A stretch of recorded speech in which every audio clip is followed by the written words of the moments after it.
Friends, I'm back.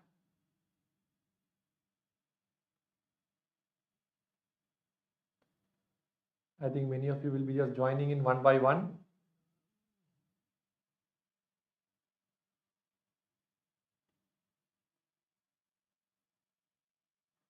Let me just cross check.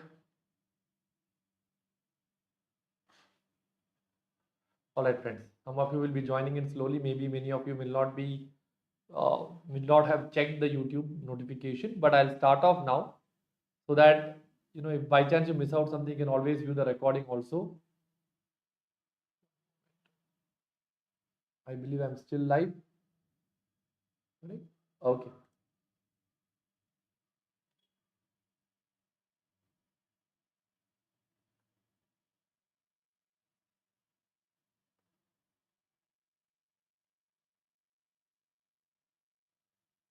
One moment, friends. One moment. Scmpe is live, but I'm not able to view this. Okay. Yes, I think everyone has come live now. I can see the chat also. So friends, shall we start off now? Okay. All right, let's start off now, friends. So what we were doing was we did until question number 3 is over. 4 is the unique question. They have this question. I will do it towards the end. Mtbf, Mtrr, two new terminologies, not there anywhere in your textbooks, but now they have brought it over here. So mark this question as very, very important. We will do the 3 crucial questions towards the end. Even question number 5, which is a Paridhan question, this question also they have used lot of new terminologies. Again, a unique type of question we will do towards the end. Transfer pricing is similar to what we have already done. So we will do this type of question now. So let's write down the working note number 1. Working note number 1, basic data. Curable Limited is a pharmacy company. It has got many divisions. Division A produces chemical vials. So I'll just give the company's name over here. Curable Limited. I'll go by 2 breakups over here. Division A, and then you will have Division B. Division A is producing what? Chemical vial. All right. Chemical vial that can be stored for medicine. These chemical vials have both internal and external market. Division B is another department using these vials to package some of the medicines in this. So what they do, they can either sell it in-house or they can sell it outside. The following is the information regarding the production at Division A. They are having capacity of 35 lakh. This is going to be their capacity. Out of that, right now they are producing how much? Production is 25 lakhs. And they are having a spare capacity of how much over here, friends? 10 lakhs. And they have told internal division is 10, external sales is 15. So they are selling 10 lakh units internally. And so out of this, 10 is internal. Remaining 15 is going to be what? It will be external. Everybody clear with this? Now they have given the cost details that we'll put it in the next page. For time being, can you draw this chart in your books?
I believe you are all done writing this, friends. Can I go to the next part now?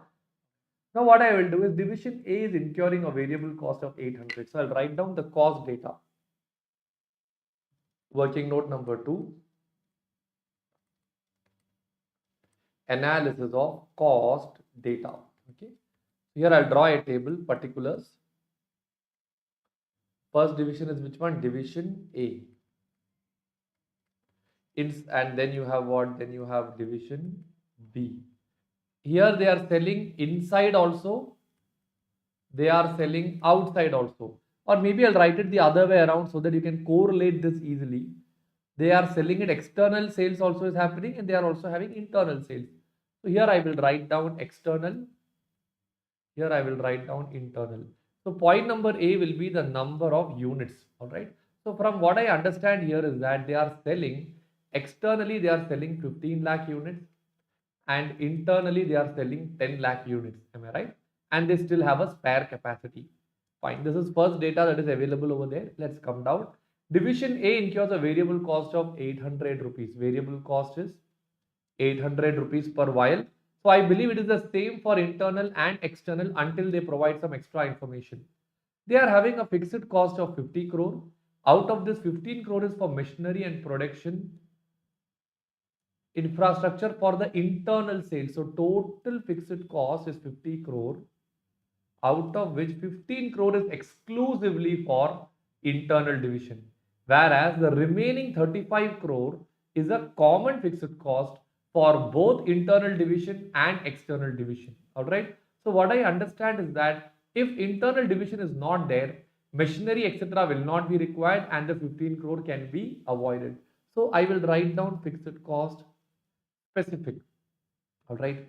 Then this has been procured to produce vials exactly as per the specification of division B. All right. I'll just write down point number D. General fixed cost. That will be the balance. How much? That will be the balance of 35 crore. I will put it in the center. Okay. 35 crore. As per the company's current policy, division A is operating fine. I think this cost data, can you write it down in your books? I will give you a minute's time.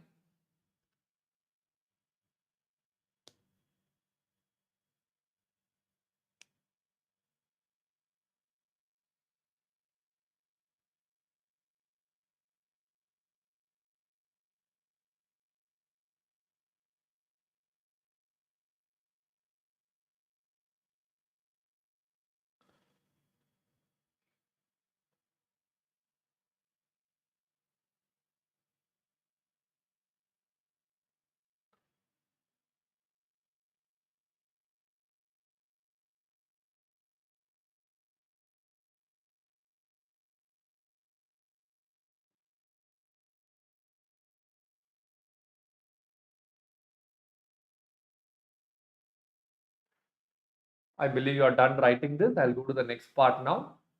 Fine. Down they have told, as per the company's current policy, Division A is operating at less than full capacity. Division B has to purchase its entire annual requirements from Division A. Division A charges Division B full cost plus 2%. Okay, so I'll write down the next working note. Analysis of transfer price of Division A.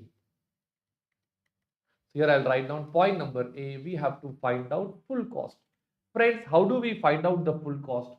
Full cost is nothing but you will have variable cost also, plus you will be having the fixed cost also. So I'll write down variable cost per unit. I think we already know the variable cost per unit. How much is that? It turns out to be 800 rupees per unit. Fixed cost, we are having two types. Specific fixed cost per unit, if you take, that is equivalent to how much? 10 lakhs is what I understand. No, sorry, 15 crore.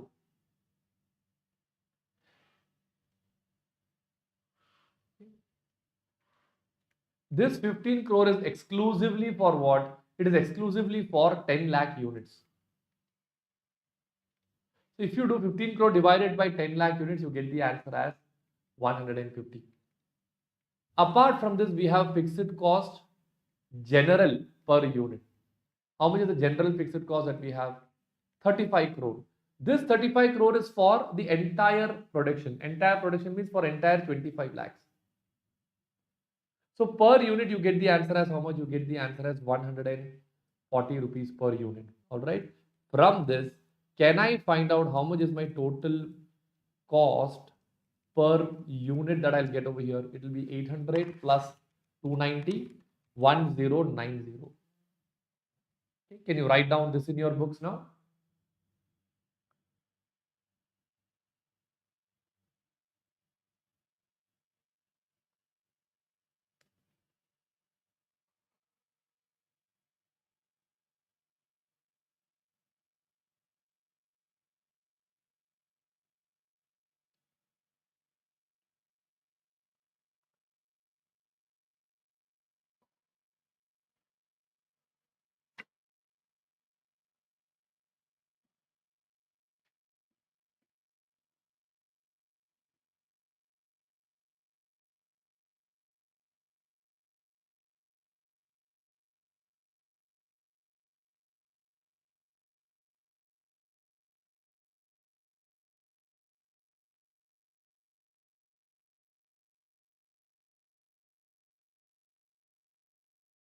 I believe you are done writing this, friends. Now they are charging how much percent markup? 2% markup. So I'll write down point number B. Cost plus 2% would be equal to 1090 plus 2 percentage. All right. 1090 plus 2 percentage. So do I get the answer as 1111.80? Can you write down this also?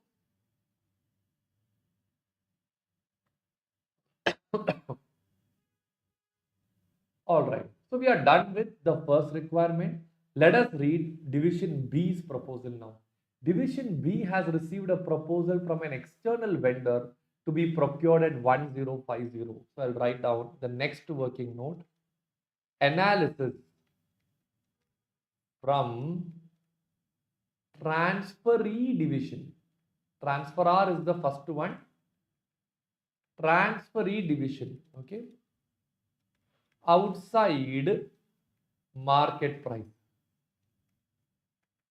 How much is the outside market price? 1050. Now listen, division B can go and buy from outside at 1050. Internal transfer is 111.80. So will division B buy from division A? No. But ideally, it should buy from division A because of the following reason. I will come to that part later. Let's go down. The product specification would be suitable for the requirements of division B and hence they are comparable with the customized product. And they are comparable with the customized product that division A makes for division B. So they are absolutely comparable, no problem at all. Friends, ideally, now once you get this data, we will go and write down the next working note. What is the range of transfer price? Roman number 1, minimum transfer price from the first division, which is the first division, division A point of view. Friends, division A, do they have do they have spare capacity? Yes or no? Yes, they have idle capacity. If they have idle capacity over there, the minimum transfer price, ideally for transferor division point of view, is variable cost plus contribution foregone. Here, they have absolutely no contribution. So, since it is having spare capacity, the minimum transfer price for this will be how much? Will be variable cost only. So here, how much is the variable cost that's coming over here? It should be only 800 rupees. Okay. Roman number 2, maximum transfer price from B's point of view. Friends, I hope A and B is correct, or did I? Yeah, correct, right? Okay.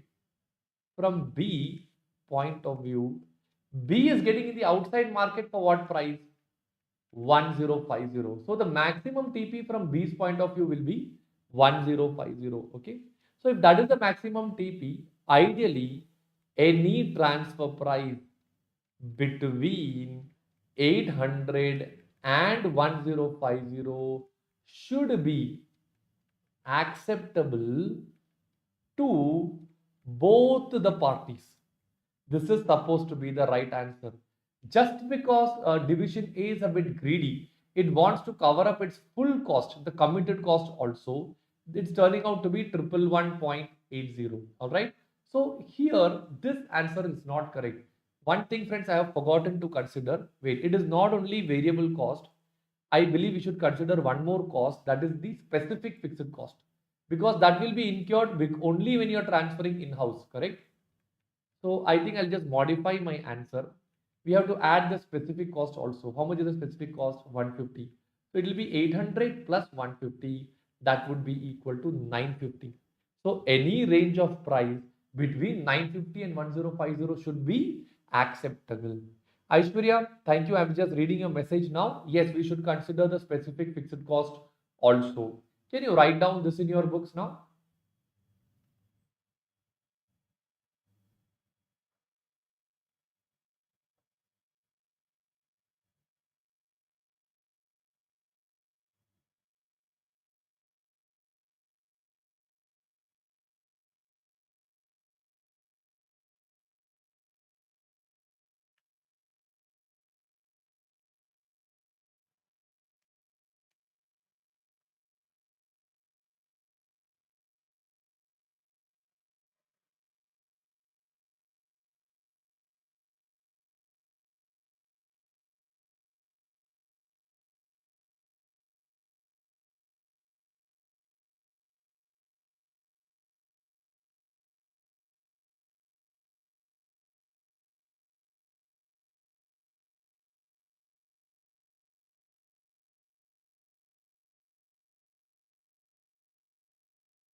I believe you are done writing this, friends. Can I go to the next part now?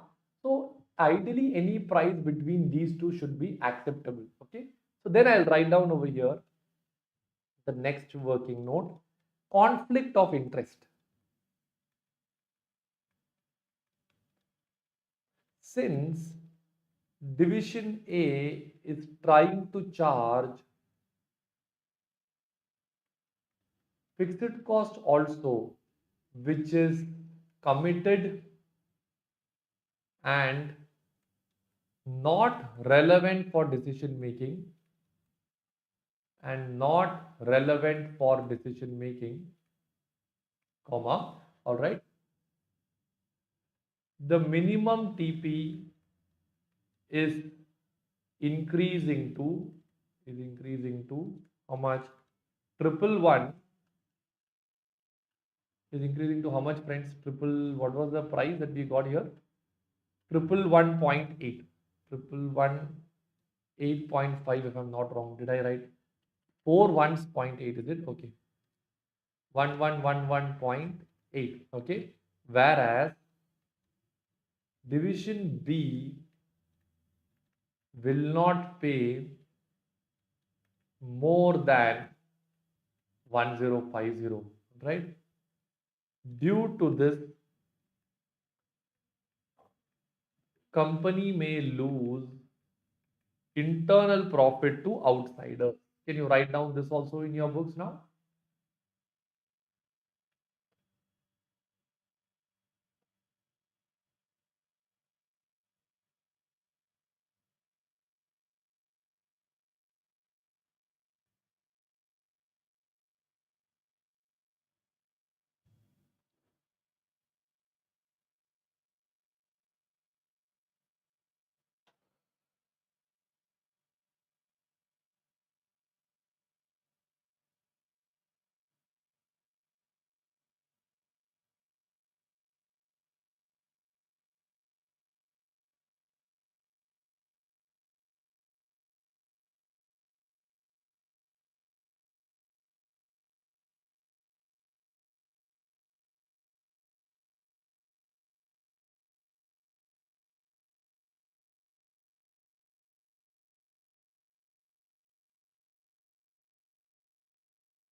I believe you are done writing this also, friends. Can I go to the next part now? I believe you are done writing this. Now let's read the requirement. Manager of division B would like to purchase from external vendor. You are required to calculate the internal transfer price based on full cost plus 2% markup. Have you already done that? Discuss the current transfer pricing methodology, pros and cons. Wonderful. So I'll write down pros of charging 1111.8. Friends, the only one pros over here is that fixed cost will be covered. Okay. So since fixed cost will be covered, okay, division A will be motivated to sell internally, right? But the cons of this is that point number A, outside price is lower. Hence, division B will not buy from division A. That is point number one. Point number B, what I can say over here is that fixed cost is committed. Okay, it will be incurred irrespective of transfer. Hence, this decision is incorrect. Right? Like this, you can write down much more pros and cons if required, friends. Can you quickly write down this?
I believe you're all done writing this, friends. Can I go to the next part now?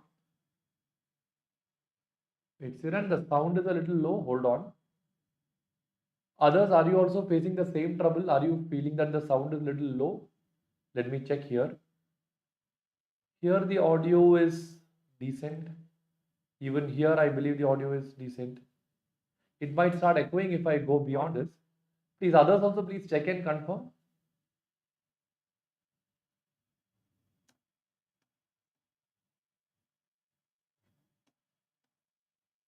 Let me check in my phone.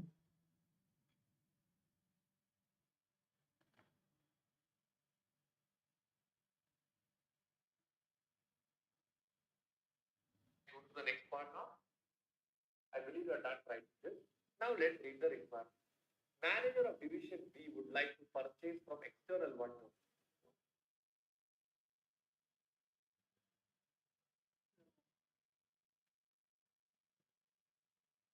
It's audible. I will do one thing. I will slightly increase the volume, friends. It's fine for others, is it? I'll slightly increase the volume. Just don't want it to start echoing. That's all. I'll slightly increase it to 7 dB. Hello, hello. I've increased it slightly to 7 dB. Just check now and let me know. Let me know if it's echoing by any chance, okay? I can take it even more, but it might start echoing. That might become a problematic thing. It's fine, right? Okay, I've made it 7 dB. So Chiranjeevi, just cross check once again or try from some other device also. Okay, if still it's not clear, let me know. If I can do something, I'll definitely do that. So we are done with this requirement also. Should the management permit division B to procure the vials from external vendors? No. Should division B buy from outside? Okay. The answer is no. B should buy internally. Should buy internally since it falls in the range of transfer price. Okay. If B buys from outside, then overall profit will come down. Everybody clear with this? I doubt they have given us details about the selling price. They have only given the details about the variable cost, right? So I can only wind up with this one point. If there was selling price also, I could have proven it to you how the overall profit would have come down. So can you write down this and we are done with this question.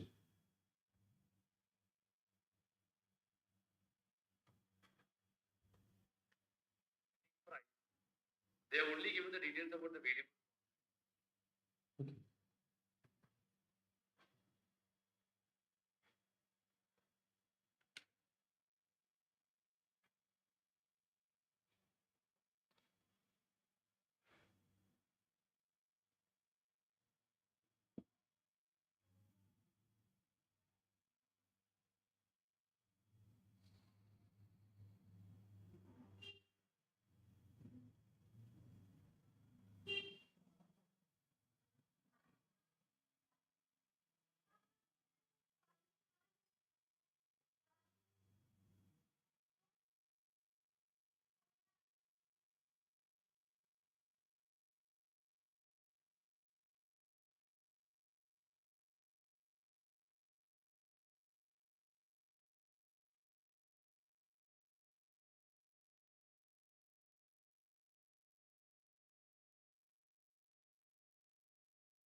Take.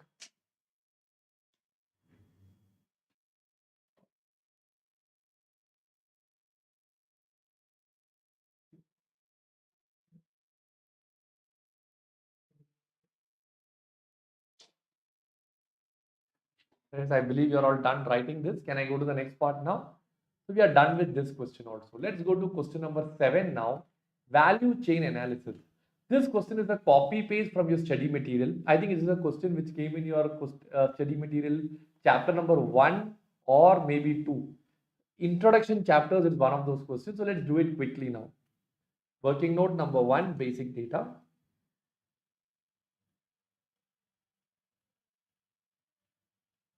Working note number 1, basic data. All right, X is the leading toy manufacturing firm having commenced its operations in 1990. Okay, the firm has state-of-the-art manufacturing facility. It sells toys to retail outlets. Okay, what is the company's name? X. X manufactures and sells toys to what? To retail outlets. Am I right? To retail outlets, and the firm has a state-of-art manufacturing facility and through firm's website also through and through firm's website also. All right. I'll now go to point number B. X mission is to influence the parents and to spend on toys that enable every child to grow with the blah blah blah. X procures the material from different suppliers. X procures material from different suppliers. All right. Next point will be, okay, all the materials are dispatched to its warehouse located at the factory and are held there unless they are moved to production. So if I draw a graph, okay, you will have vendors, From vendors, the whole thing comes in warehouse. Okay? And from warehouse, it will come to the factory. Okay.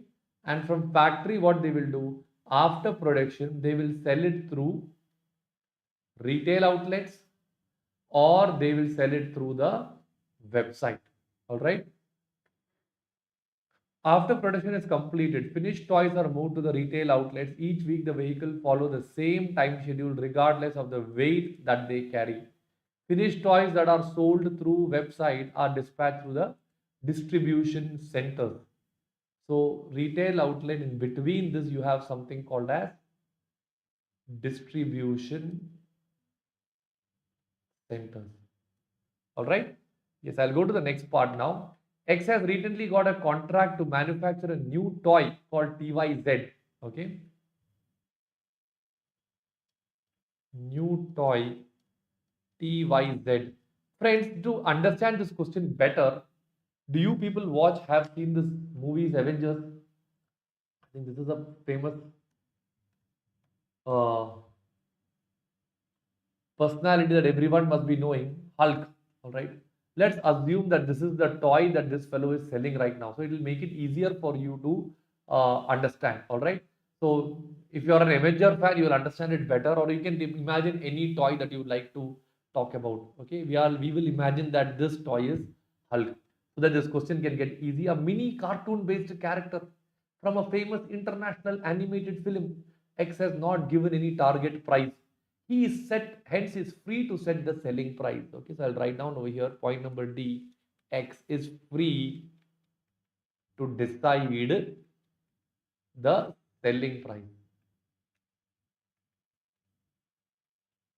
Point number E. However, he must pay a 10% as royalty. So here the royalty that he has to pay for Hulk is how much? 10%. Friends, the people who make these superheroes, their life is beautiful, friends. After the movie is made, comics will come based on that, or even the toys will be made. For everything, they get the royalty. It's an amazing revenue generation model. X is also planning to sell TYZ through retail outlets. It has decided to follow a target costing technique. Marketing manager has determined the selling price to be 1750. Selling price determined is equal to 1750, and X needs a margin of how much? I'll write down over here. It requires a margin of 26%. Right? Write down this basic data in your books, friends.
Please write down this now.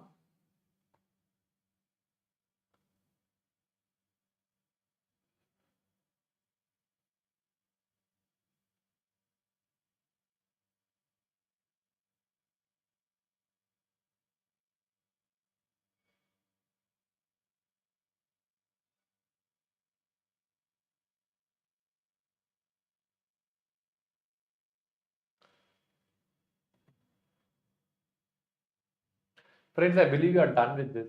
So here in this question, down that they have given some data about the costing, material D, C, etc. They are asking you to discuss three primary activities of value chain through which X can minimize the gap, if any, and target costing. So friends, overall, if you talk about this question has got two parts over here. One is value chain. Friends, if you learn the theory of value chain, inside value chain, what they do is they categorize the company into different categories. After that, every category we will study in depth.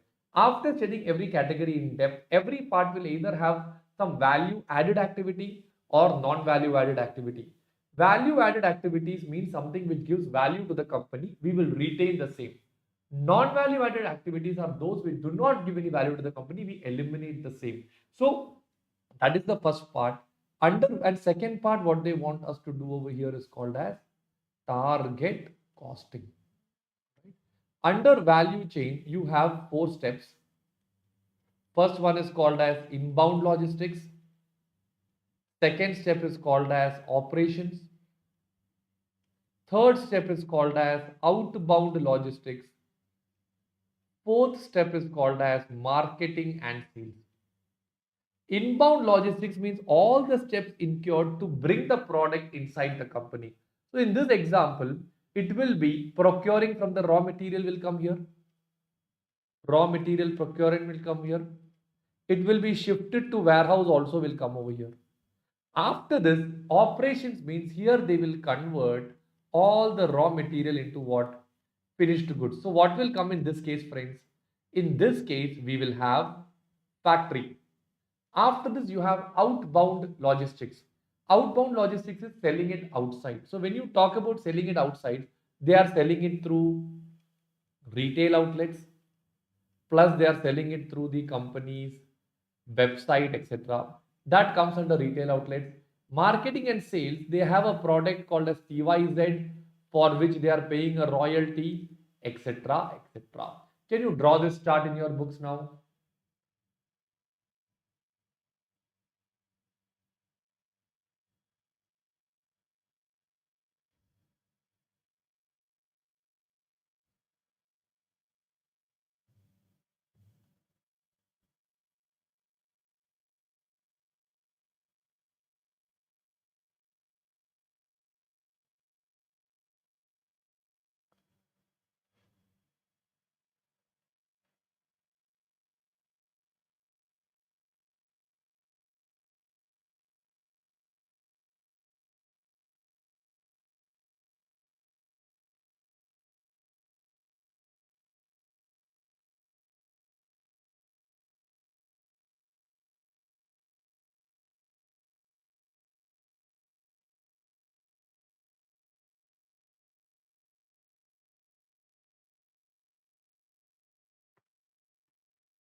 I believe you're all done writing this, friends.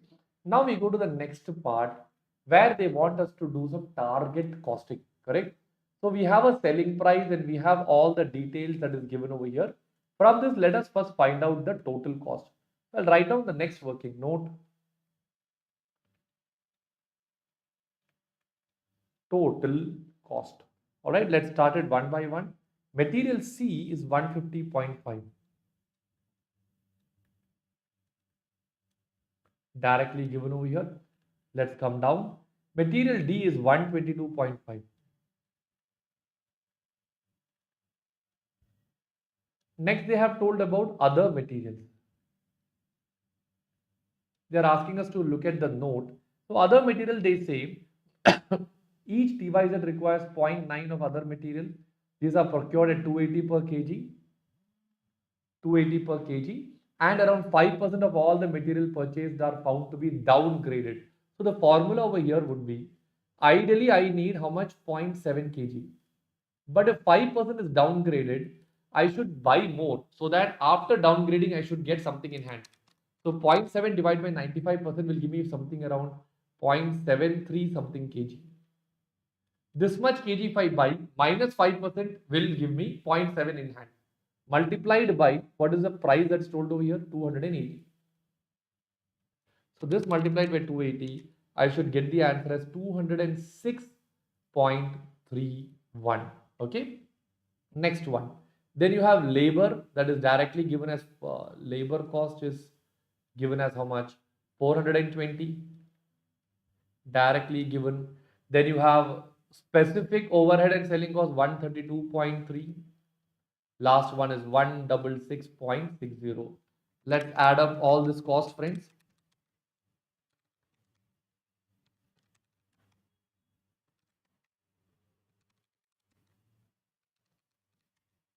1198.21 will be your total cost. Can you write down this in your books now?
Friends, I believe you are done writing this. Can I go to the next part now?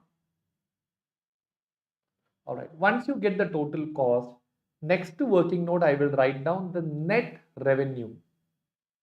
How much is the selling price that they have already told in the question? I think it was 1750 something, right? 1750. From this, I should reduce the royalty, which is a direct expense from the sale that I generate. Correct? So I'll be getting 10% will be 175 will come down. And how much is the profit that they are looking at? One moment.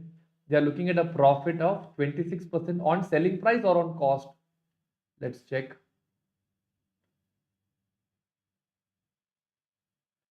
26% on selling price. So that's simple. So we'll just have to come here 1750 into 26%. That will be 455. So what turns out to be my net selling price, not net selling price. This will be my target cost after reducing the profit also. 1750 minus 130 minus 455. Do I get the answer as 1120? Let me finish it over here. My actual cost is 1198. Okay. But ideally it should be only 1120. So whether target cost is achieved. So I'll just write down actual cost is how much? 1198. All right. But my target cost is how much? 1120. So we are having a cost gap over here. Okay. How much is the cost gap? You get the amount as 78 rupees. Now, this can be reduced by using various cost reduction techniques. I'm not going in depth of that now. Okay. Using various cost reduction technique. Okay. Can you write down this and finish it off?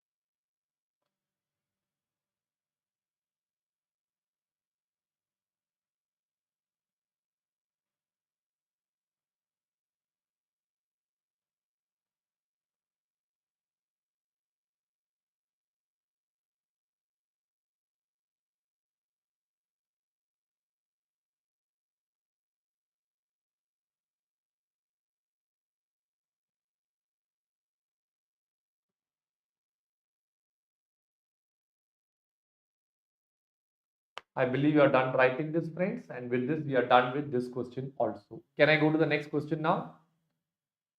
All right. Okay, I'll just go to the next one. Next question is a question on decision making and relevant costing. So let's write down the basic data for this question now.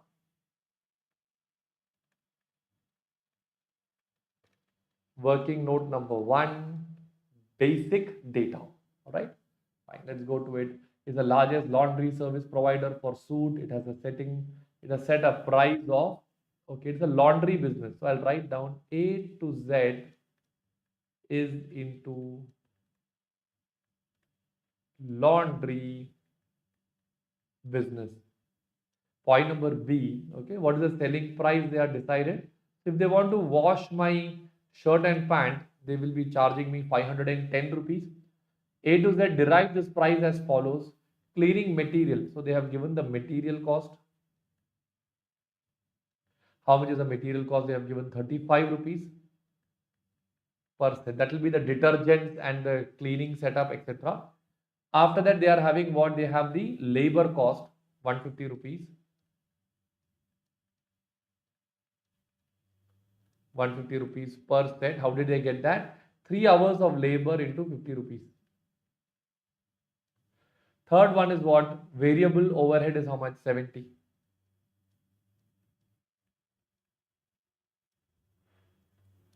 70 rupees per set. Okay. What is the next thing they have told? Fixed overhead is 45. Is fixed overhead relevant, friends? No, it is not relevant. 3 hours into 15. It is a committed cost, hence it is not relevant.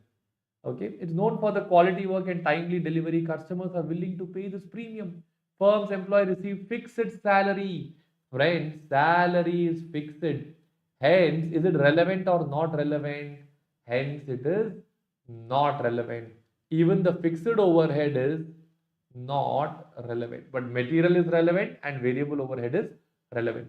Hourly rate of 50 is arrived by dividing the total salary by the total number of hours. Hence, that's an absorbed overhead. Variable overhead depends on number of suits cleaned, whereas fixed overhead rate is again divided by dividing blah blah blah etc. So not relevant. A local hotel has approached about the possibility of cleaning 130 suits on a rush basis. Okay, a new order of 130 suits at rush order has been received. Okay, okay. Now they say for this, it could complete 60% of the order in the normal hours. 40% will be coming under overtime. Okay, so I'll write down point number H.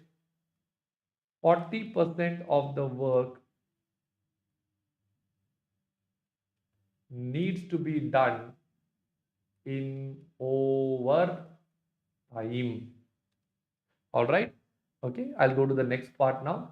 So 40% of the work means we'll have to take 40% wages will be relevant on overtime basis. Remaining things will be, anyways it is committed, so that is not relevant at all over here. Now they are asking, advise the price that it should quote for the special order. First, can you write down the basic data, friends?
Friends, I believe you are done writing the basic data. Write down this also.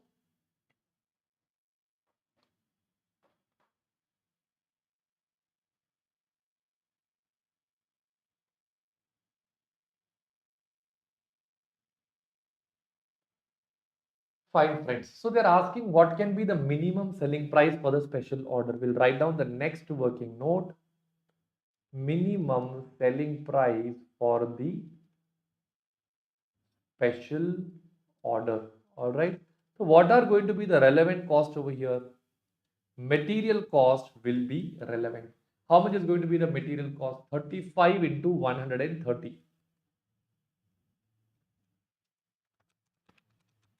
I'll be getting the number as 4,550, correct? Labor, only the overtime will be relevant. So what happens is 130 suits are there. Of this, only 40% will be done on overtime basis. And have they told the overtime premium? Overtime are paid with the time which could be time and a half of the normal rate. So for this 40 hours that they are doing overtime, okay, the labor will have to be given the fixed salary and half. Wait, let's read this sentence carefully. Premium which could be one and a half of the normal rate. So if the normal rate is 100 rupees, they will be given an overtime premium of 150 rupees. So that 150 is what is going to be relevant. Here, how much is the labor cost that we already have found out? 150 rupees per set. So of this 150, 150% would be the overtime. Let's just read. There can be two interpretations over here. Overtimes are paid at a premium which could be time and a half of the normal rate. So overtime premium alone is going to be one and a half, or is it the total payment is going to be one and a half? There's an interpretation issue here, friends. For time being, reading this, I feel it is 150%. Then we'll cross check with the solution. All right. So here it would turn out to be 130 into 140, 40% into 150 rupees is the normal dress cost, and we'll take a 150% as the overtime premium. So I would get the number as 11,700. How much is the variable overhead they have told? 70 rupees per set. That will come for the entire 130. That is 9,100.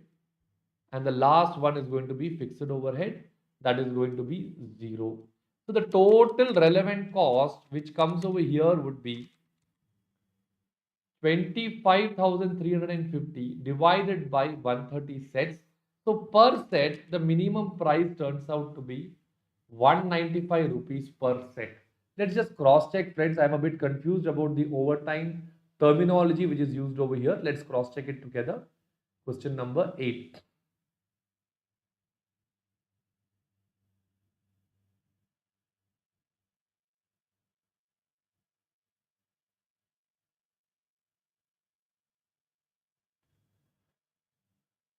One moment, my laptop is getting hanged. Just give me a minute.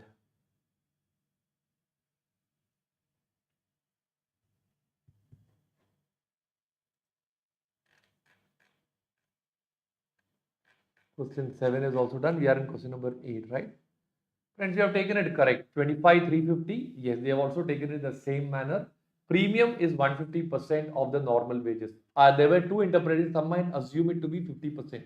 All right. So 25,350. This answer is right. Can you write it down?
I believe you're all done writing this, friends.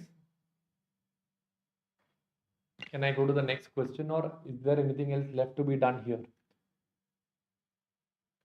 This was the answer.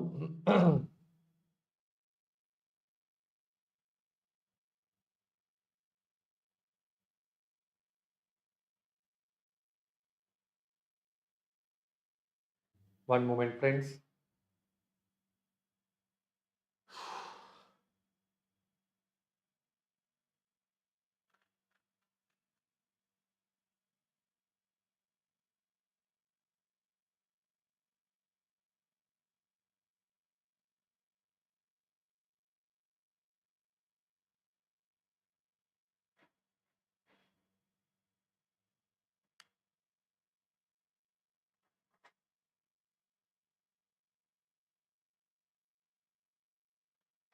Hold on, friends. Okay. Yes, so which question we were in? Question number, I think, 8, right? Okay. Advise the price it shall quote for the special order. We got the answer. Does special order decision deal with excess supply or excess demand? They are asking you whether the special order is dealing with excess supply or excess demand. Friends, what has happened over here? Suddenly, due to the 130 suits being produced, are they able to produce it in the normal capacity? No, it is going beyond the normal capacity. Am I right? So when it goes beyond the normal capacity, it means there is an excess demand that is coming over here. So we'll write down a note, since special order needs to be done over time, we should treat this as excess demand. Everybody clear with this? Now let's go to the next one. All right. Whether the special order can be accepted. All right. So I'll write down the next one. Friends, financial point of view, you can accept the special order. But there are some non-financial factors to be considered. I am doing it at such low price, 195 rupees. Outside, I'm doing it for 510. If outside customers come to know this, won't they feel cheated? Point number one. If it does not affect the special other orders, doing it can help you to get an additional customer. That's all. But you're only covering your relevant cost.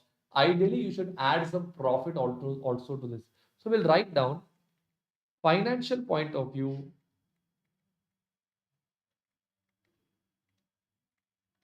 It is a viable deal, but okay, profit needs to be added. Okay. Second thing, this should not affect the existing market. Should not affect the existing customers and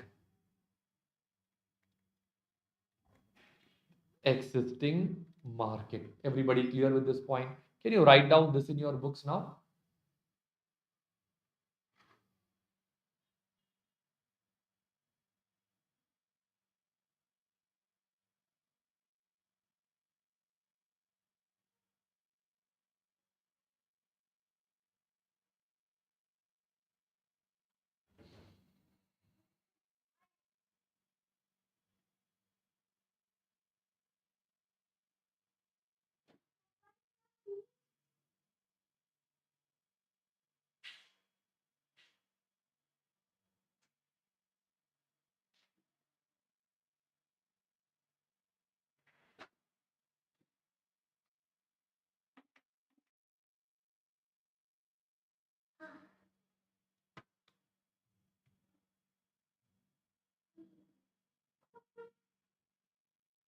All right, friends, are you all done writing this? Can I go to the next part? So we are done with this question also.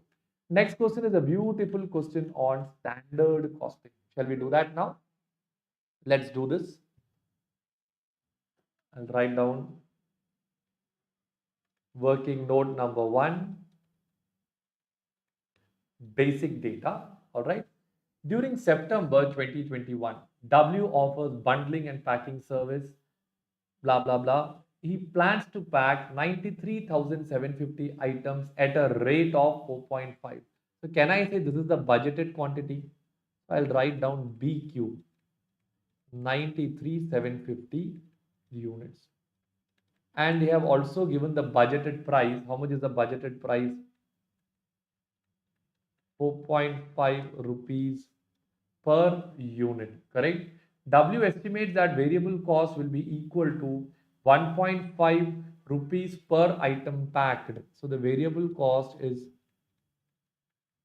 per unit. This is going to be the budget, right? I'll then write down point number D. Fixed cost will be 58,000. So I'll write down budgeted fixed cost is turning out to be 58,000. Actual AQ is given. Actual units sold is given as 1,12,500 units in the question. And they have told he has received total actual revenue. That turns out to be how much? 5,06,250. All right. However, W paid 1,80,000 on resources, including tape, etc. In addition, W paid 70,000 to the warehouse administration for rent, etc. Past September was unusually hot and W charged a percentage of warehouse's actual bill. Fine. So what has happened? One moment, friends. Sorry, I'll continue now. So W paid 1,80,000 on resources like material purchase, etc. So the material cost, I'll write down point number J. Actual material cost is turning out to be how much? Whatever is the variable cost was 1.5. Okay. One moment. Actual, we'll just put the data first. How much is the actual material cost they have mentioned over here? How much more? 1,80,000 more. 1,80,000 more. All right. Point number H will be what? Additional fixed overhead is turning out to be how much? 80,000. Let's put it not 80,000, 70,000. Write down this basic data and understand the question, after which we will do it together.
Now we have to convert this into a standard costing pattern.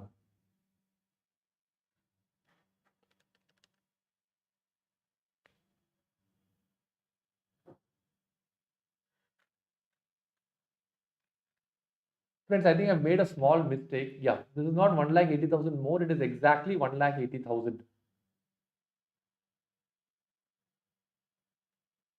And I think 70,000 is the actual fixed overhead, not the additional fixed overhead. I read the question wrong.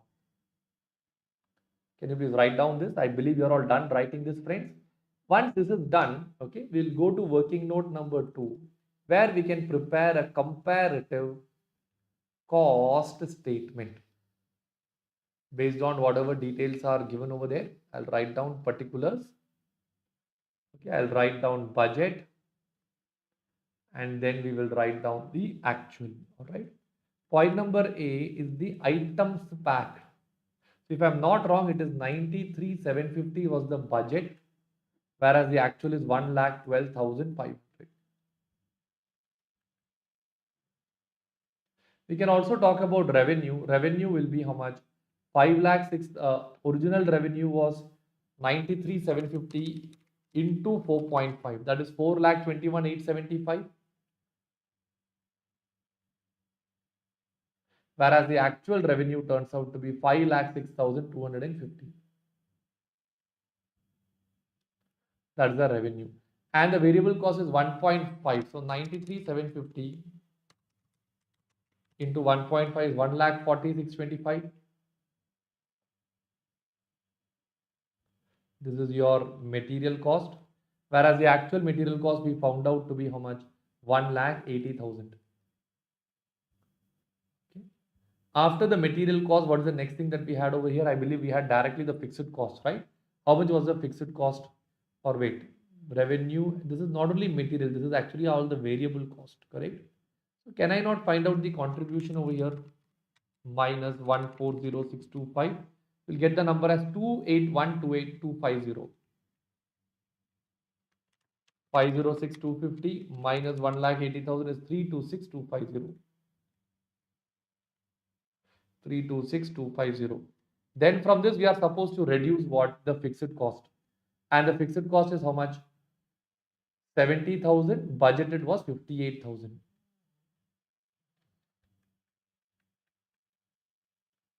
So 281,250 minus 58,000 will give you 223,250.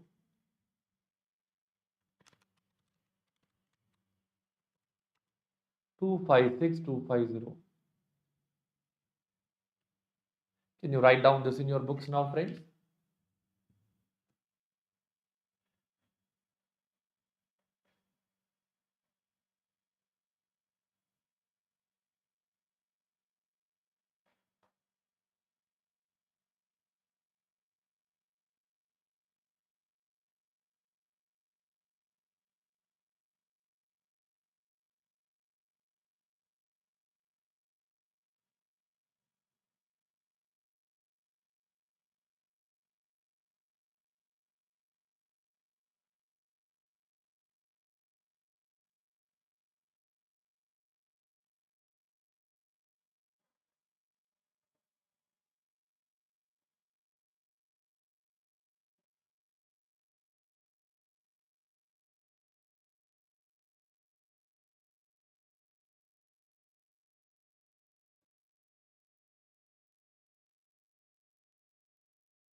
Friends, I believe you are done writing this. Can I go to the next part now? So friends, from this now, we'll just read the question. They want us to prepare a reconciliation report. So once you're clear with this, what we will do is, I will write down the next working note. Analysis of factors for reconciliation. So first we have to find out everything. So I'll just write down Roman number 1 over here would be sales variance. So in this you will have BQ into BP, then we need AQ into AP. So when you talk about BQ, that is budgeted quantity. How much is the BQ that they have mentioned over here? It will be 93,750, right? And budgeted price, I think we already found it as how much? 4.5. Actual quantity is turning out to be 1,12,500. And the actual price is turning out to be 5,06,250 divided by 1,12,500. You will get the answer as 4.5. So there is no price variance that is coming over here. Okay. After sales variance, you have Roman number 2, which I'll call it as material cost variance or variable cost variance. Here we will have SQ, SP, AQ, and AP. So friends, here I don't think they have given anything about SQ. So what I will do is we will take the material cost is given as 1.5 rupees per unit, correct? But SQ is always based on what? Actual output. So I will take 1,12,500. SQ is based on actual output. And the material cost is how much? It will be 1.5. Actual quantity will also be 1,12,500, but the actual cost we already know 1,80,000 divided by 1,12,500, that will be 1.6. That will turn out to be 1.6. So now what happens? You have sales variance, but you also have material cost variance coming in. Okay. After this, we will have only fixed overhead variance. Inside that, what and all we will have actual output, standard rate per unit, actual fixed overhead, budgeted fixed overhead, actual hours into SRU. I don't think the last one will be required. Actual output is how much? 1,12,500. And budgeted fixed cost per unit would be 58,000 divided by 93,750. That is 0.618. 0.618. Actual fixed overhead is turning out to be how much? 70,000. This one will be 58,000. These two are not relevant. Okay. Can you write down all this in your books now?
Are you all done writing this, friends? Can I go to the next page?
I believe you are done writing this also, friends. Once you are done writing this, we can actually now go and we can do the variance calculation. So I'll write down the first one would be what? Sales variance, right? So here the table format would be BQ into BP, AQ into AP, AQ into BP. Okay, so that would be 93,750 into 4.5, 93,750 into 4.5. AQ into AP will be what it will be 1,12,500 into 4.5, 1,12,500 into 4.5. And what about the last one, AQ into BP? 1,12,500 into 4.5. So there won't be any price variance over here, right? So how much is 93,750 into 4.5? That will be 4,21,875, 5,06,250, 5,06,250. So your overall sales variance will be 84. 1 minus 2 will give you 84,375. Your price variance will turn out to be 0 and your volume variance will be the entire 84,375. Can you write down this now in your books? Like this, you should do material and labor also.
I believe you are done writing this, friends. In the same manner, next one will be what? Cost variance. Here the table format would be SQ into SP, AQ into AP, and the last one is what? AQ into SP. We have got the SQ as 1,12,500 into 1.5,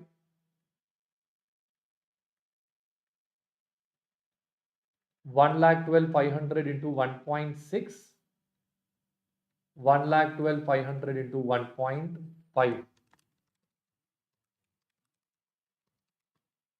1,68,750 will come over here. 1,80,000 will come over here. 1,68,750. So you'll get the difference as 11,250 will be adverse. The cost has gone up. 3 minus 2 will again be 11,250 adverse, but the volume variance over here will be 0. So here you have only the expenditure variance, material price variance. Okay, can you write down this now?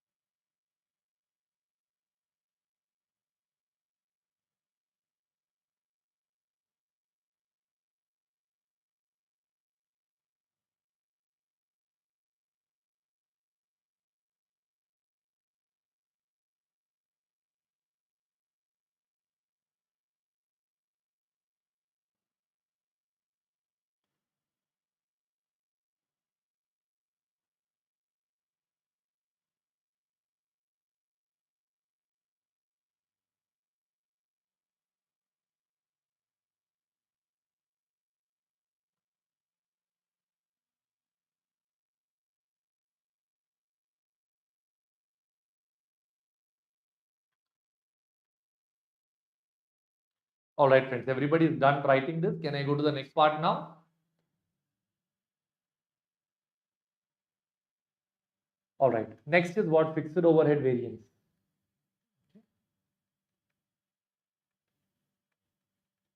We will put the table AO into SRU, AFOH, BFOH. This much is enough. The last one is not required.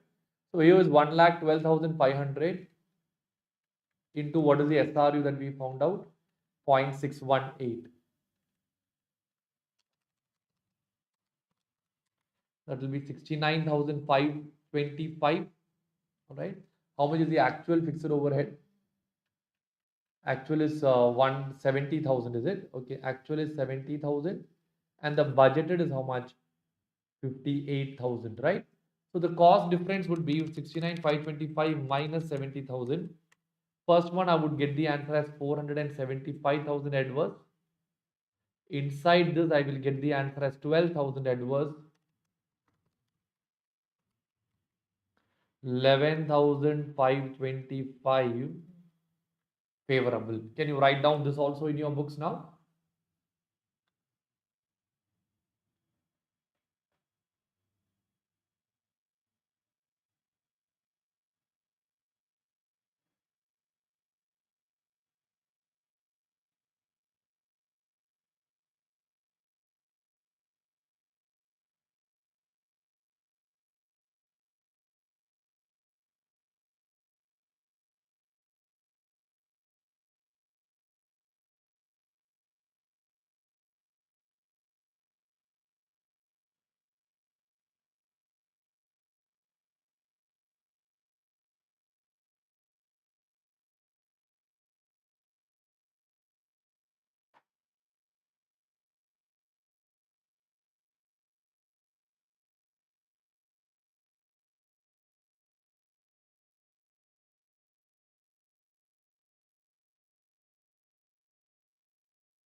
I believe you are done writing this also, friends.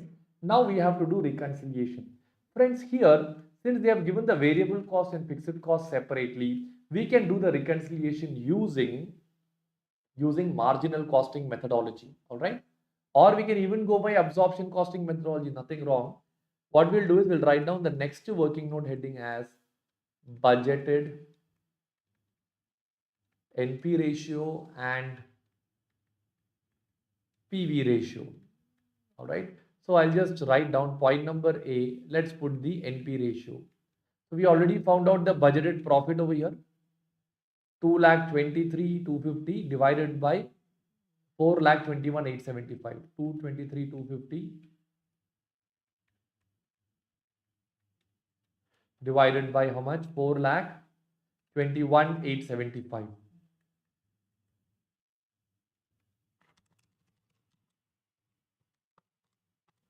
We'll get the answer as 52.91 percentage, correct? Point number B, we will also find out the PV ratio since we already have the contribution also available. That is 281,250 divided by 421,875. You get the answer as 66.66% is the PV ratio. Can you write down this in your books now?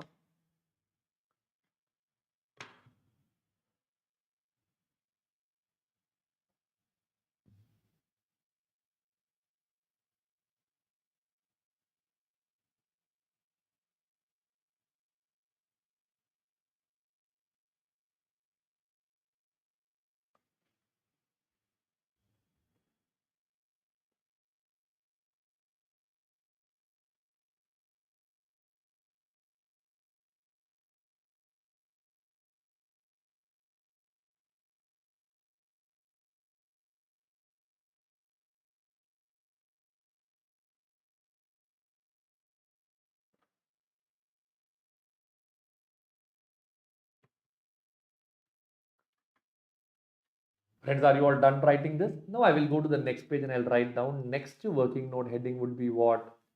Reconciliation. Okay. So when I do the reconciliation, I'll put it this way, particulars. All right.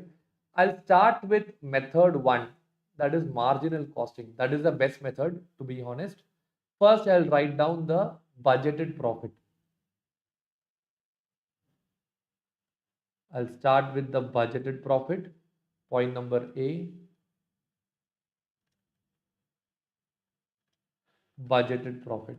So how much is the budgeted profit that you get over here? I think we already found it out somewhere. Yes, 2,23,250. 2,23,250. Point number B, from this will reduce whatever is the cost variance. So we had the material cost variance, and how much was the material cost? 11,250 adverse. So my profit will come down with this, right? Then I will put what? I'll put fixed overhead expenditure variance and fixed overhead volume variance. Sales price variance I will put, and the last one will be what? Sales volume variance. If it's marginal costing method, we will multiply with what? We'll multiply with the PV ratio. All right. So fixed overhead expenditure variance means here that's turning out to be only 12,000 adverse. And under marginal costing, I will treat this as 0. Okay.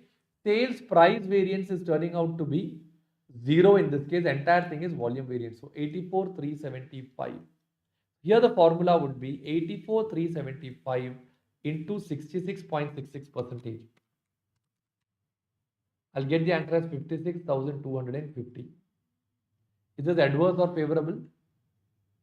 I think volume wise it is favorable, right? It is a favorable, the sales has gone up, correct? Yes. So this is favorable. So from this, if I find out the answer, 223,250 minus 11,250 minus 12,000 plus 56, you will get the answer as 256,250. Friends, just cross check if this is the actual profit. Yes, this is the actual profit. Or if you want, you can also do it using what method? Absorption costing method. Let's try this method. 223,250 will come. 11,250 will come. 12,000 will come. Now here volume variance will be how much? 11,525 favorable plus 11,525 will be favorable. This is 0. Here the formula would be 84,375 into the NP ratio. How much is the NP ratio? 52.91%.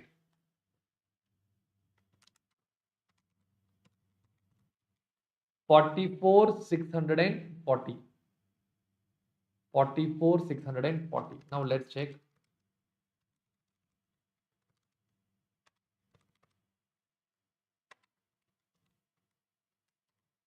256,165. Rounding of difference is there, friends, because of the NP ratio percentage being like this.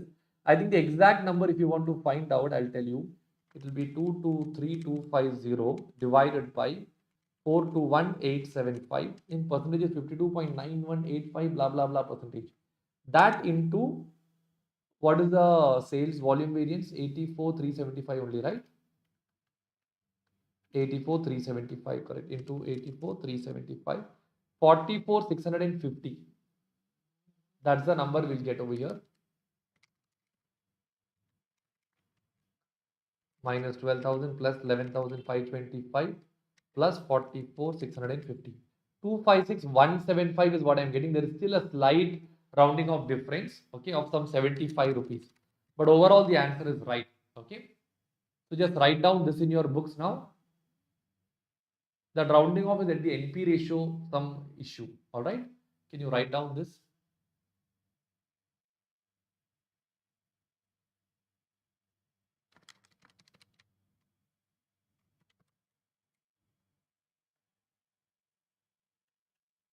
It is there some, I think here also there can be a mistake because I have taken 0.618. So that is an absorbed rate. That rate might also not be correct. Maybe I just go and cross check that because our budgeted fixed overhead is how much? 58,000 divided by 1,12,500. Sorry, 58,000 divided by the unit is 93,750, right? Into 1,12,500. If I do, I should get 69,600 here. To be exactly precise, this should be 69,600. 69,600. So if that is the case, the numbers over here will also change. Here you will get the answer as 400 adverse. Please correct this part, friends.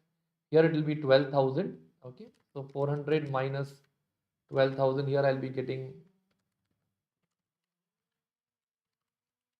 11,600. 600 favorable will come over here. So this becomes exact. Here it will be plus 11,600. Okay. Now you check, you'll get correctly the answer. 256,250. Just basically a rounding of difference, friends. Can you write down this and finish it off?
Can you write down this now in your books, friends?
Friends, I believe you are done with this, and we are done with this question on standard costing also. Now is the very basic question is there. Okay. I'll give you 1 minute. Read through it and try chatting and telling me the answer. Otherwise, I will give you the answer for this one. It's a very basic problem. Just read through it.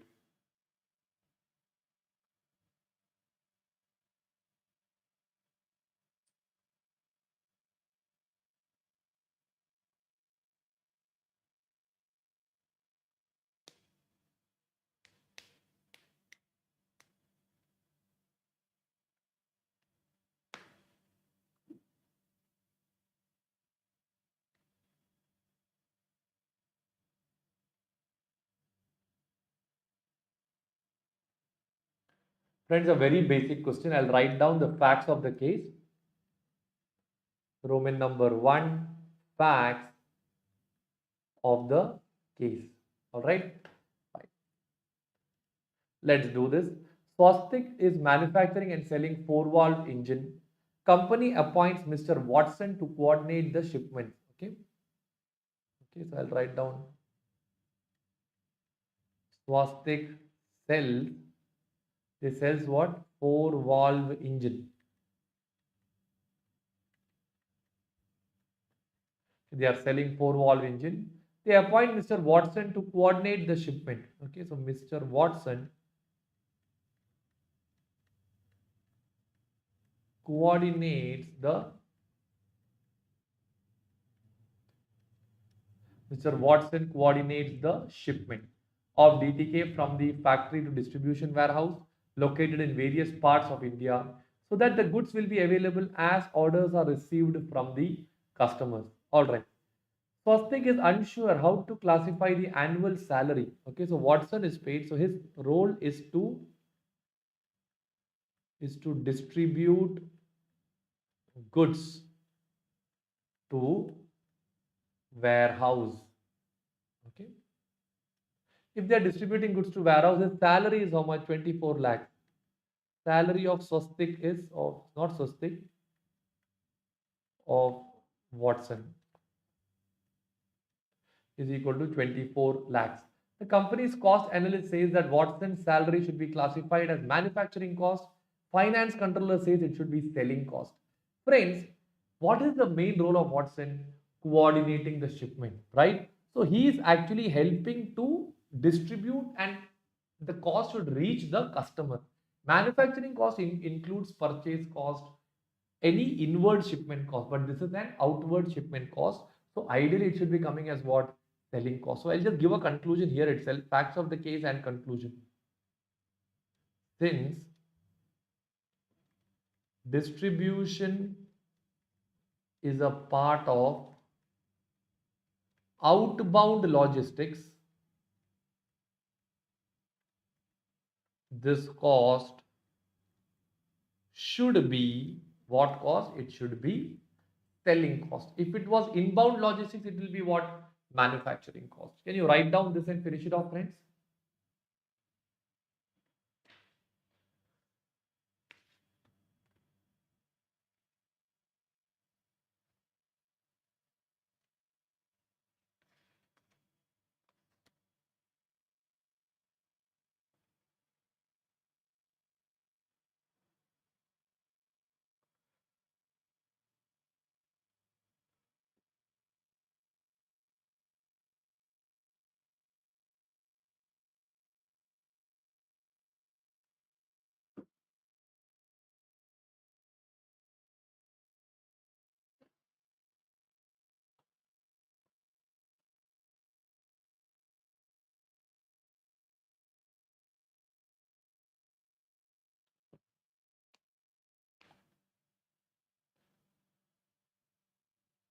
Friends, I believe you are done with this.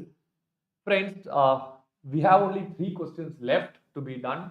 I thought of giving a break, but I believe that we can finish it off in one shot. They are not very long questions as such. Only thing is they are new. So now, friends, we go to the final 3 very important questions from the upcoming May 22 examination. All right. These 3 questions you give it high priority as far as the exams are concerned. All right. So I'll just take the first one and we'll go in the order.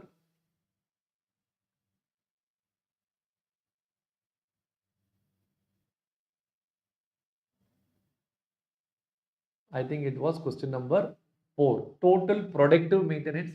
TPM is already covered, but the new concept over here is they've used the word called as MTBF, MTTR. MTBF is mean time between failure. MTTR is mean time to repair. I will explain this to you with the help of this example. Let us write down the basic data first. Working note number 1, basic data.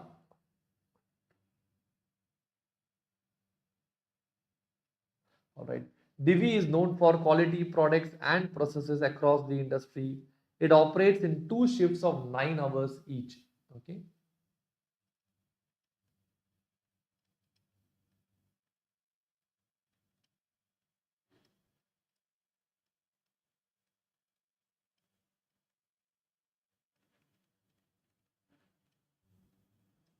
That is 9 hours per shift. And number of days in a month is 26 days. So I'll write down days per month is 26 days. So I can actually find out the total hours per person per month. The formula would be 9 hours into 26 days into 2 shifts. How much is that turning out to be?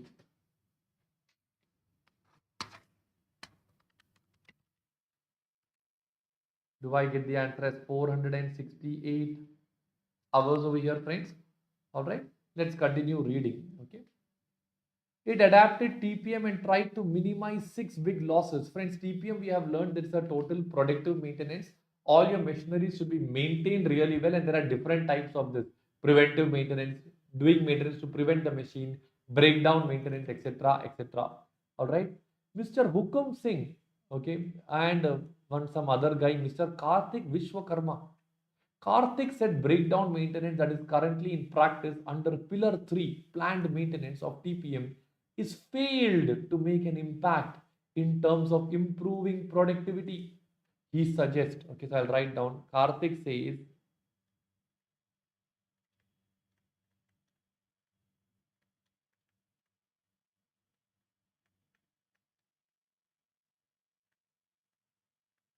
breakdown maintenance has failed. All right. Then we'll go to the next part. In terms of making the improvement in the productivity, he further suggests that DIVI enterprise must move to preventive maintenance. Okay, he suggests the company should move into what? Preventive maintenance. All right, let's come down further. He suggests that the enterprise must move that during the most recent month, 14 incidents of breakdown has been reported, due to which there is a downtime of how many hours they are saying over here? 32 hours. I'll write down next one. 14 incidents of what? 14 incidents of breakdown has been reported. Okay, point number H. Results in this results in what? How many hours of 32 hours of downtime? This results in 32 hours of downtime.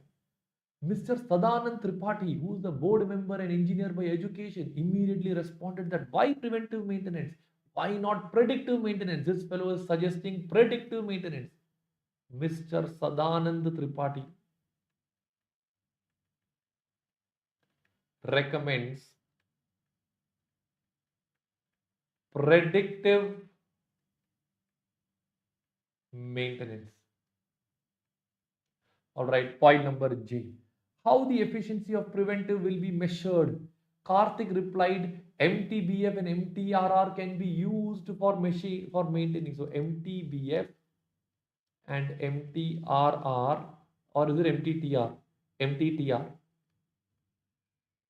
Mttr to be used. I will come to all these points later. Okay, let's come down further. Mr. Hukum opposes Mr. Karthik. These fellows are sitting and fighting. We have to listen to all the fight. Because of maintenance department is already under pressure, not able to practice preventive. Mr. Karthik said, despite multiple rounds of training, they are not able to perform well under pillar 1, blah, blah, blah. After considering the viability and sorts of maintenance to ultimately top bosses decided to shift to preventive maintenance. Okay, so top management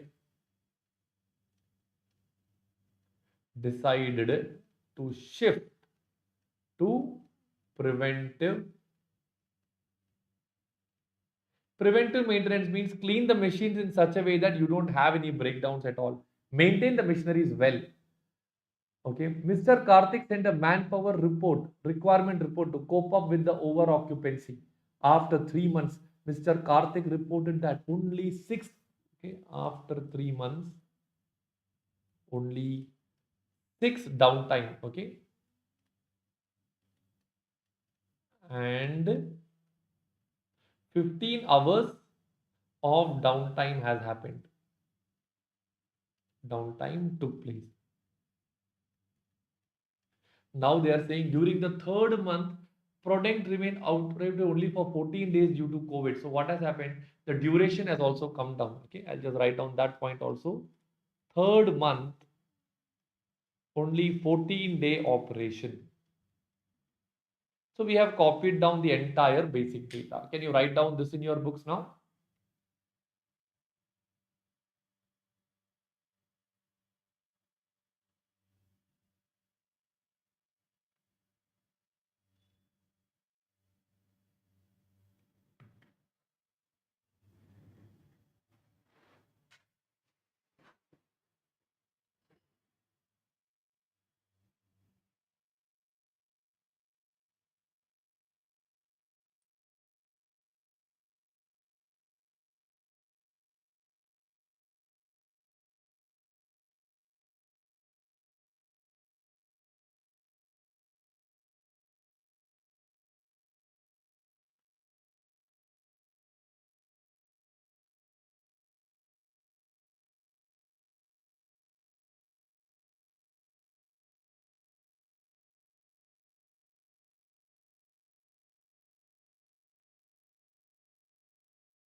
Friends, I believe you are done writing that. Please write down this in your books now.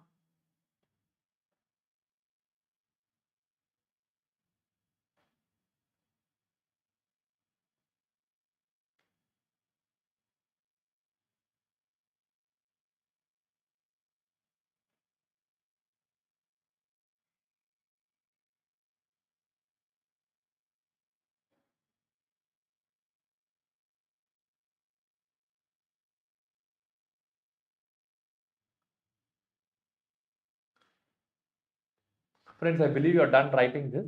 I'll now explain to you the meaning of these two terminologies. The first terminology is MTBF, or the full form is mean time between failure.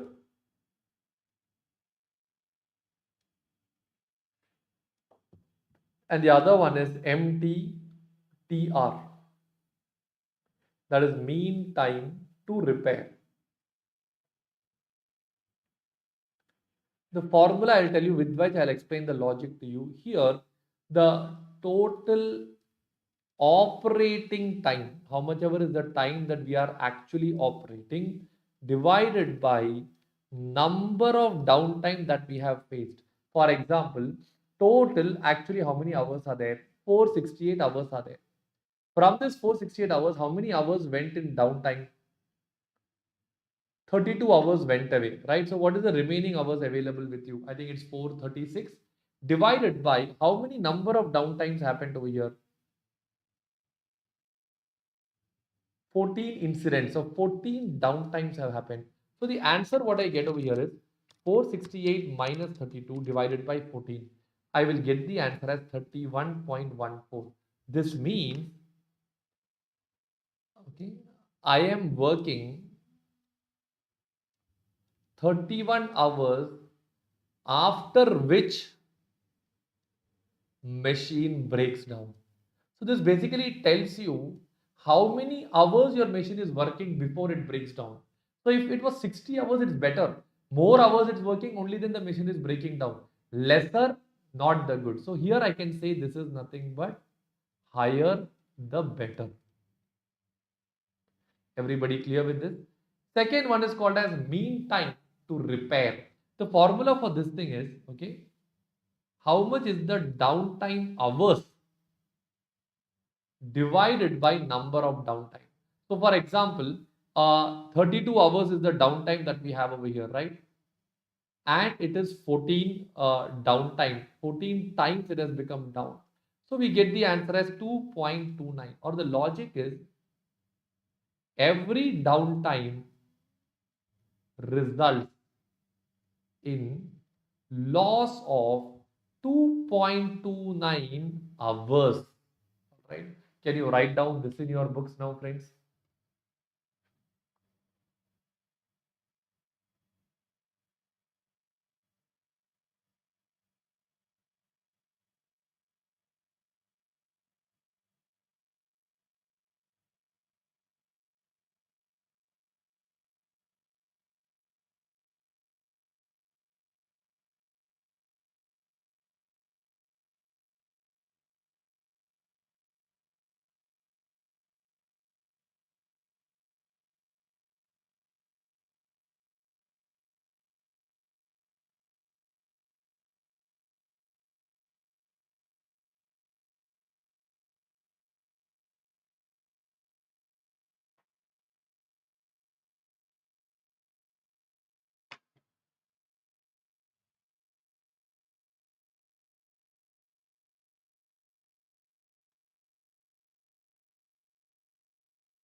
I believe the screen is visible to all of you, friends.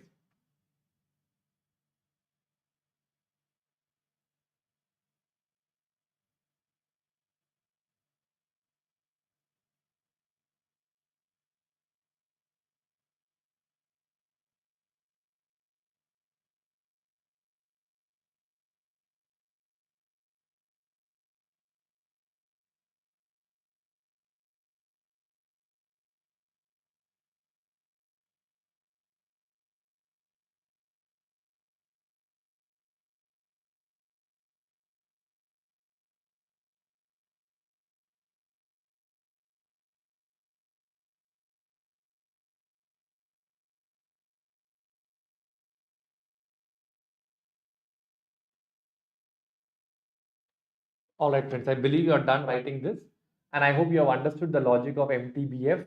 I'll now directly show you the solution, friends. It will be easier for us to finish it. Yes. Now we just have to draw this table. Look at this.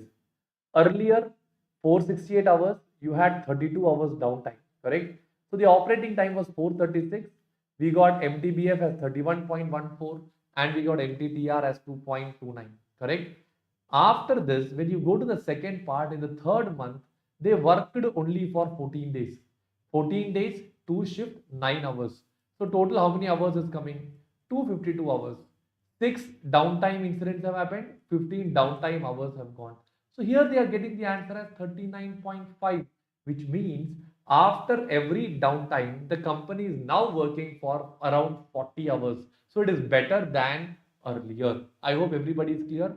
And mean time to repair, earlier every downtime you were 2.29 hours of downtime was happening for every one failure.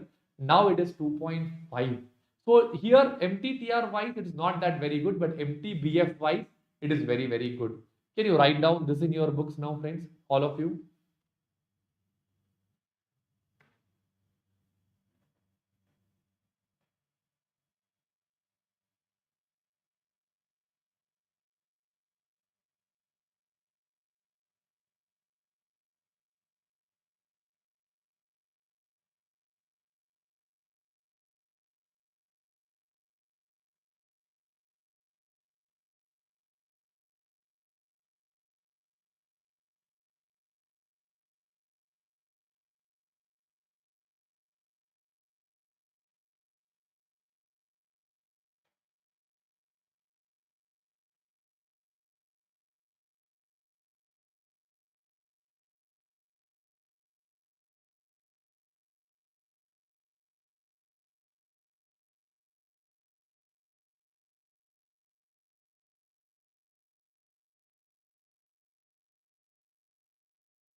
I believe you are done writing this also, friends. So with this, we are done with this question. I'll just click TTR. All right. Now they are asking whether you should continue with preventive maintenance or no. The answer is yes, they should continue. You can give a conclusion. Yes, the company should continue with preventive maintenance.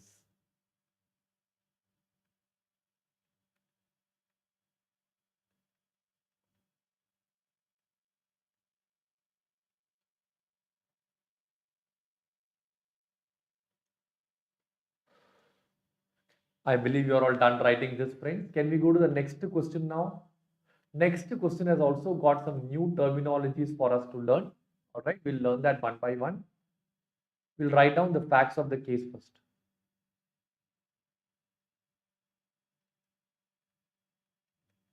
Roman number 1, facts of the case. All right. So here the facts of the case is Paridhan is a ready-made garment brand.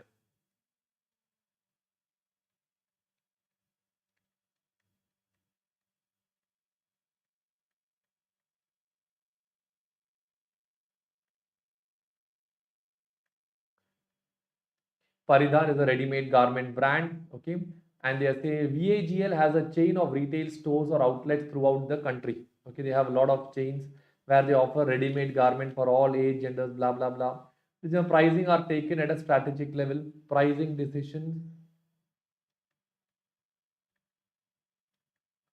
are taken at a strategic level. Point number C, Pradeep Shukla, who is the zonal manager for the North Zone, surprised to notice the variation between the performance of the different store. During the zonal meeting, the manager wants to make a proper comparison. So I'll write down manager to compare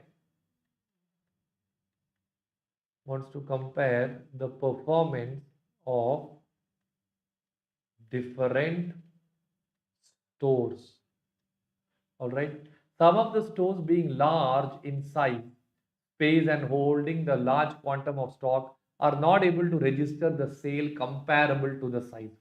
They have given the data, items received, they have given items sold, customer walked in, number of bills, actual sale, target sale, last month sale, store size area. This much data is given. I will give you a minute, read through this data.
I believe you're done writing, going through this, friends.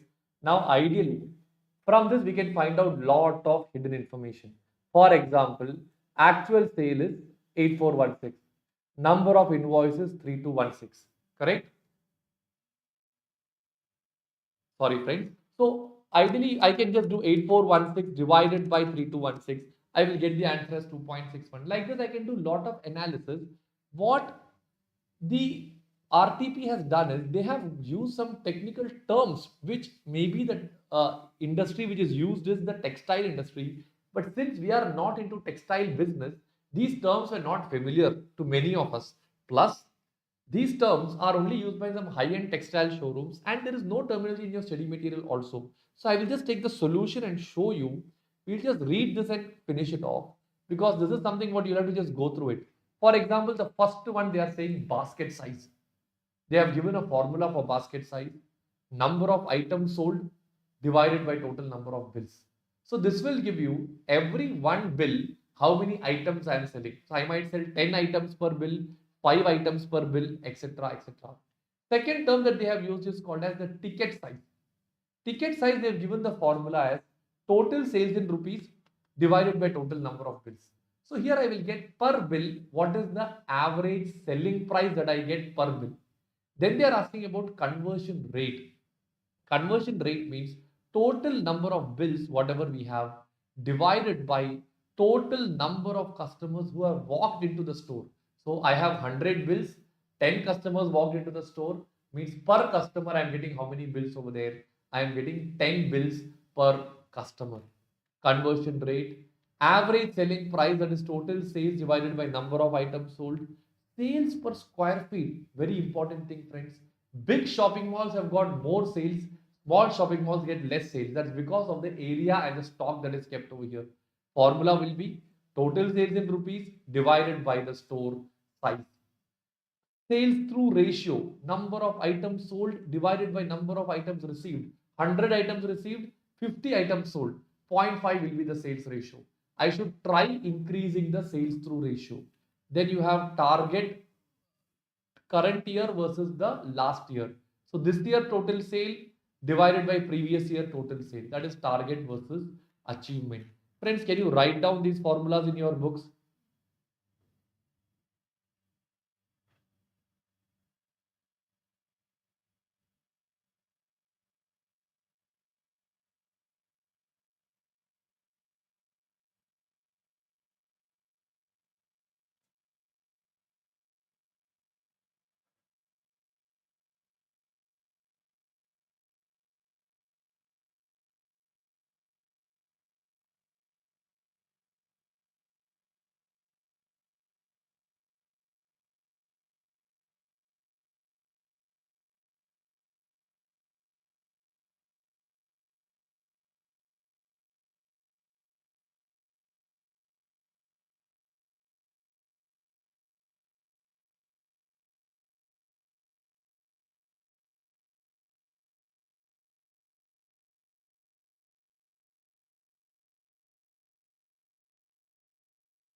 I'll go down now.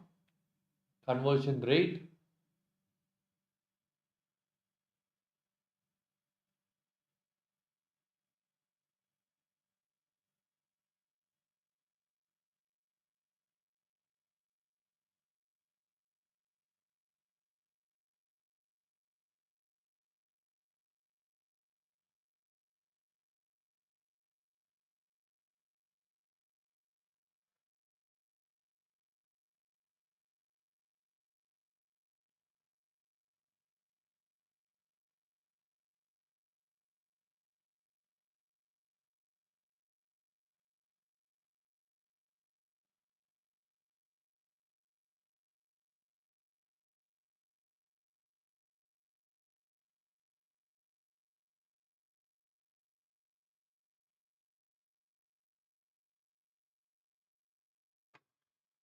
Friends, I'll go down now. You can write down the average selling price, sales per square feet,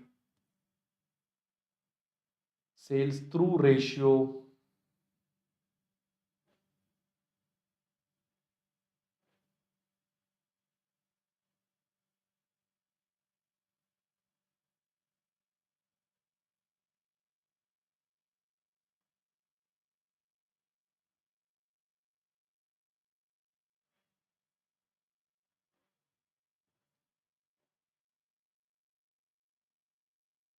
I believe you are done with this, friends. Write down this also.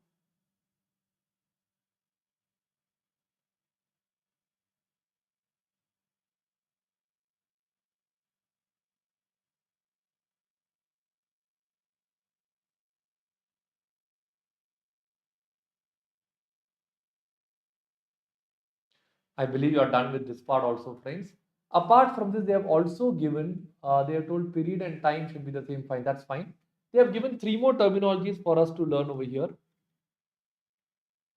The first one is called as upselling.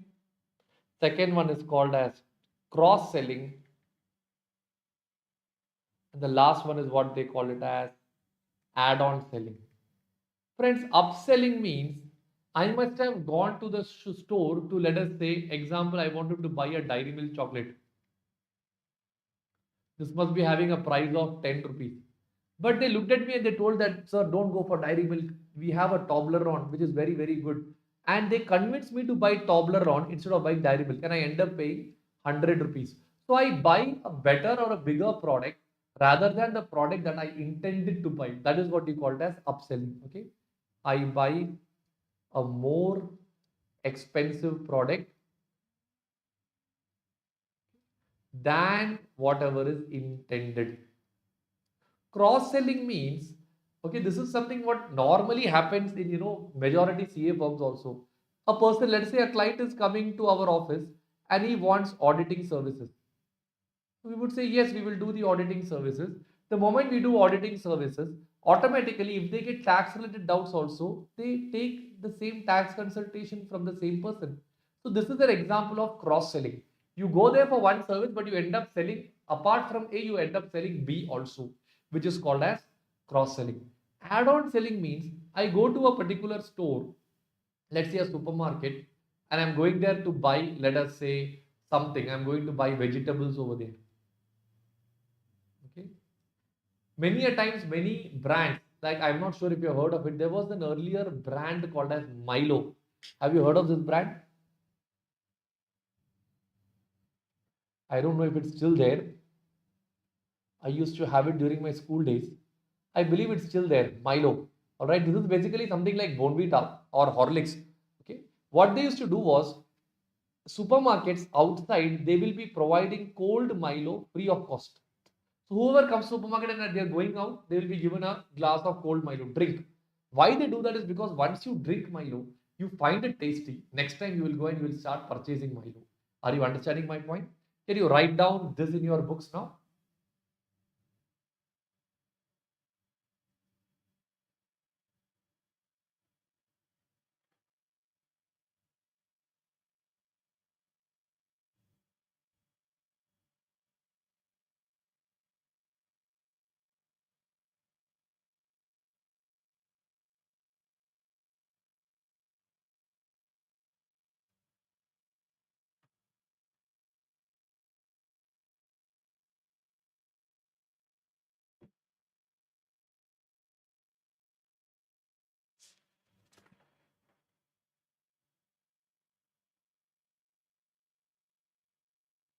All right, friends, I believe you are done with this. Shall we go to the last question now? Last question is a beautiful question, friends. Theory, they have incorporated in table format and it becomes very confusing because it is not one or two. They are having around 20, 25. I don't know how many. 28 questions are there, theory questions. And they're asking you to match the following. So unless you are extremely strong in theory, suddenly cracking this problem might not be easy for many of you.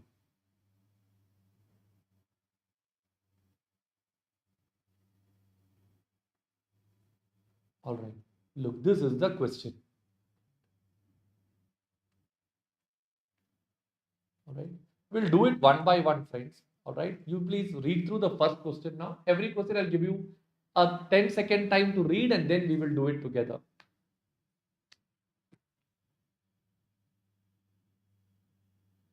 First one. The five forces model provides a clear and precise methodology for analyzing an organization's industry environment to determine its dash.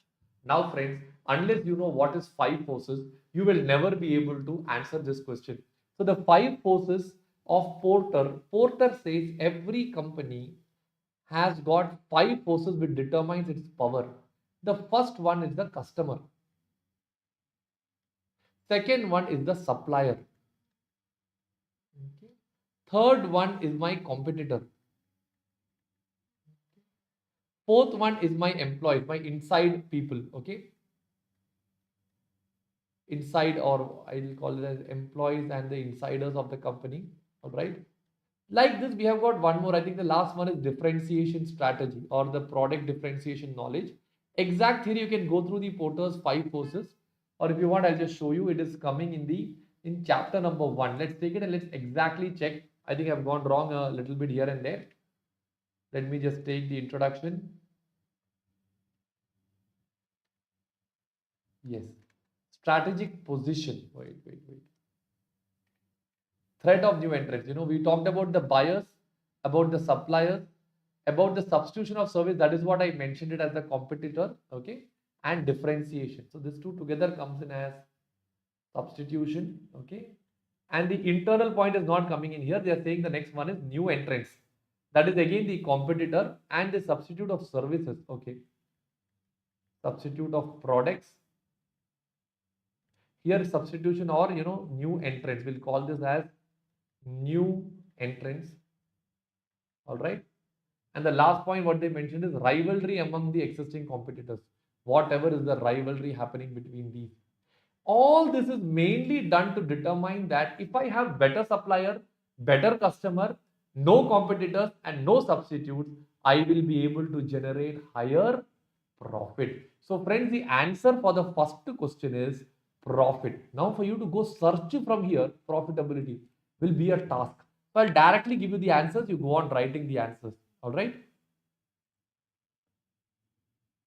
Ganesh, you remember Milo, green color. I'm reading your message now. So sorry, Ganesh. So here the answer is profitability. So the 5 forces is mainly to determine the profitability. Now, friends, please read through question number 2 and try telling me the answer for that.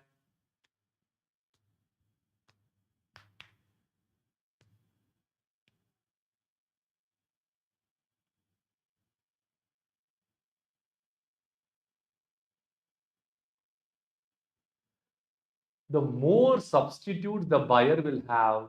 So I have lot of substitutes. If I don't want A, I can take B. So what will happen? I can bargain like anything. Once I bargain, what will happen? The bargaining power of the buyer. Will the bargaining power of the buyer be higher or lower? Buyer will have higher bargaining power. So the profitability will be lower. So here the answer is supposed to be higher and here it should be lower. Question number 3. Read through it, friends. Higher the barriers to the entry. Now, chartered accountants, everyone cannot become CA. So there is a barrier is very high. So in that case, is there a threat of new entrants? That is very, very low. So we'll call it as lower will be the threat of the new entrants. And that's why higher will be the industry profitability. Everybody clear with this? Okay, so it's lower, higher. Earlier one was higher, lower. This one is what? Lower, higher.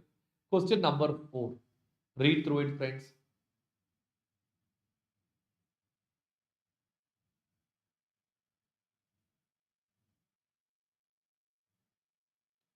There's a fast food company opting for offer a limited range of products. So when they offer limited, that means they'll offer only a burger, Pepsi, nothing else. This strategy is basically when they offer less products means they don't want to incur more cost. So this strategy is what we call it as low cost strategy. Everyone write down low cost strategy.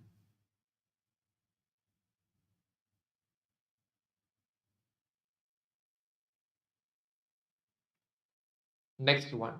Dash refers to when an organization concentrates its efforts on narrower part of the market. They focus on only one thing. For example, many chartered accountants focus only on tax audits.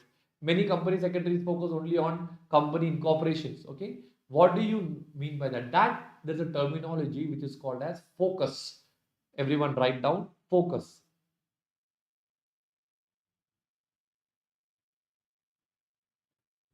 Next one. Diversification involves developing new products and services. Diversification involving is what they intended. Involving, you make new products and you sell it in new market. Friends, is that high risk or low risk? That is the high risk option. All right. Why? Because now suppose I'm selling chocolates in Kerala. I want to sell the same chocolates in Karnataka. Product is same. I have a grip on it. But if I'm selling chocolates in Kerala and vegetables in Karnataka, it will be a total disaster. So it is a high risk option. All right. High risk option. Question number 7, please read through it. The secondary activity dealing with acquisition of input. Friends, acquisition of input is what you call it as procurement. The answer over here is procurement. Yes, Aishwarya, your answer is right. Question number 8, please read through it. Dash seeks to improve the quality of the output of the process by identifying the cause of the defects. It's a little tricky question because entire costing is like this. Do you remember a concept called as DMAIC?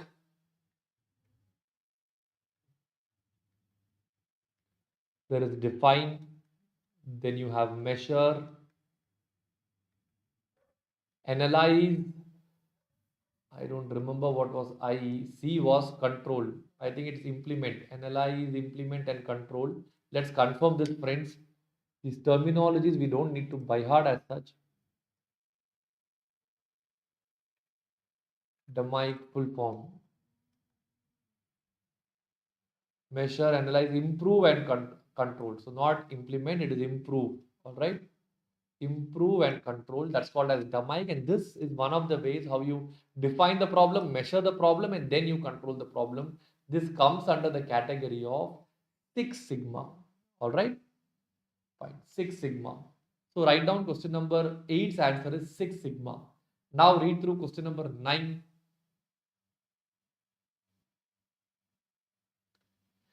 Dash advantage is achieved by superior customer response. Friends, you need to know the theory of advantage. There are two types of advantages that a company can have. The first one is called as a low cost advantage, and the second one is called as what? Differentiation advantage. All right. This means I'll reduce the cost. This means I will provide something different. Here the question is, superior customer responsiveness is differentiation. Others cannot do it, I can do it. So the answer over here is what? Differentiation. Question 10. Can you read through it now?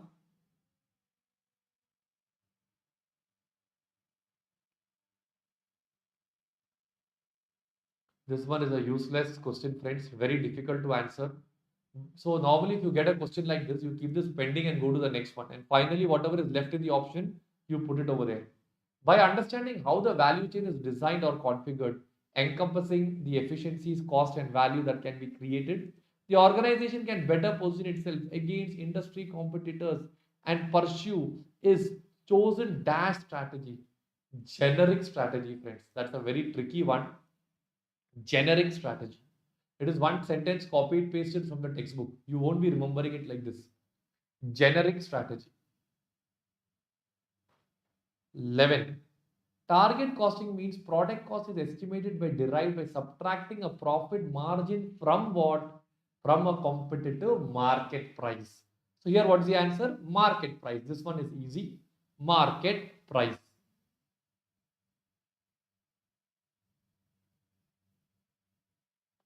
Market price. 12th one. Dash pricing might seem like an attractive option, but it may be a problem that it ignores the market condition, and thus it may lead to the price being too high or too low. For this, first we need to know the different pricing strategies, friends. First one is called as cost plus pricing. Then you have market driven pricing. Inside this, you have skimming. Then you have penetration pricing. Then there are pricing for oligopoly market and etc. etc. Too many are there. Here the answer is cost plus pricing. That is attractive because I can cover up my cost, but market might not absorb that. Cost plus pricing. Question number 13. Read through it, friends. Performance pyramid. First thing is you should know what is the performance pyramid. Let me take the performance measurement chapter and show you that.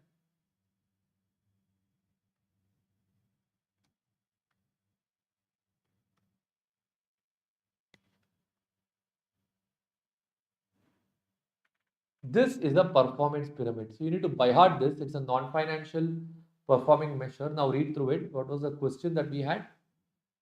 is based on a range of objectives for both external effectiveness related to something, all right, and what internal efficiency related to productivity. So if you look at that graph, you have, this is right side is internal, left side is external. So if you read through the theory,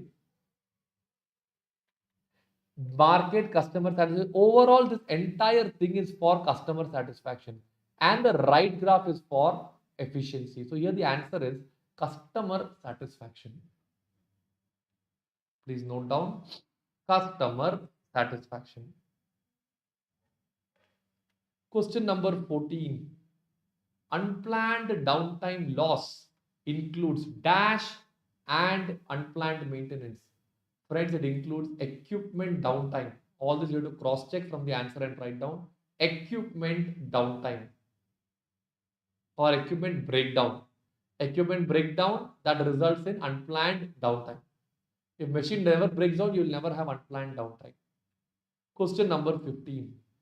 Six Sigma can be used with dash by providing more thorough measurement based system on statistics. Actually, friends, here anything can come as the answer. Your RTP has given the answer as RTP. Okay, sorry, not RTP, BSc, Balanced Scorecard. Can you write down Balanced Scorecard over here? Ganesh, it will come as match the following, but it's more confusing when you look at it from match the following. 28 options are there, ups and downs. Many options you will look to be familiar. So this question by heart like this itself, so that in the exam, if it comes, they will not change much. All right, or maybe they'll copy paste the similar type problems and give it in the exam. 16th one, please read through it, friends. W manufactures toy baby in lots of 7,000 and then approaches, after producing it, approaches various independent toy shops and tries to sell. Please slow, please slow, please slow, take it and go. There are what type of supply chain? Friends, there are two types of supply chain: pull model, push model. Amazon, Flipkart, etc. is pull model. Customer place an order, then only they will deliver. Other model is push model. You produce and you somehow dump it on the others. 16th question, it is push model. Everyone write down push. Yes. Next one is question number 17. Dash should include expected response time to technical query. Friends, the answer is SLA, service level agreement. This is also very difficult to predict like this. It can be anything. You write down SLA, service level agreement. Question number 18. A service provider such as a CA firm depends on quality staff to deliver quality service. So if I want good staff, it is an example of what market? Recruitment market. Friends, there are many markets are there. Supplier market, customer market, recruitment market, internal market, etc. Referral market. This one is which one? Recruitment market. Question number 19. A supermarket sets up a just-in-time arrangement with a supplier for short-life items such as ready-to-eat food, order, retain, etc. What market will this come under? They are arranging in the supplier. So what market is this? Supplier market. Question number 20. Bank refers customers to insurance providers. Referral market, right? Because they are referring customers, it will be referral market. Insurance firm was worried about poor performance. It found that the policy was not profitable when sold to retired people. Sell to retired people, insurance policy not profitable. Sell to young people, insurance policy profitable. This is what we call it as CAP, customer account profitability. Customer account profitability. Question number 22. Improving the position of the firm in the search listing for key terms is relating to what? Friends, there is a terminology called as customer acquisition. Why do you improve your search engine? Now, if you go and search Tarun Jagdish in Google, you will see my name coming on top. Why? I am trying to do customer acquisition. Everybody clear with that point? 23. Dash tie into the organization's overall strategy. Again, a very confusing sentence. The answer is CSM. critical success factors.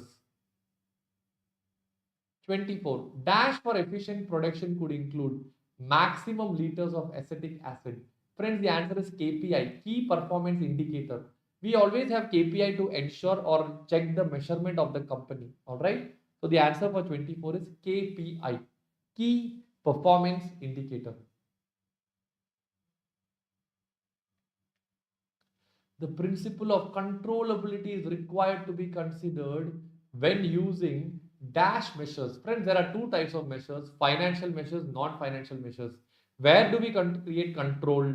Financial. Non-financial, there is no control. So the answer over here is what? Financial. Everyone write down financial. Not distorted by inflation is the benefit to an organization by using dash performance measure. You can either use financial or non-financial.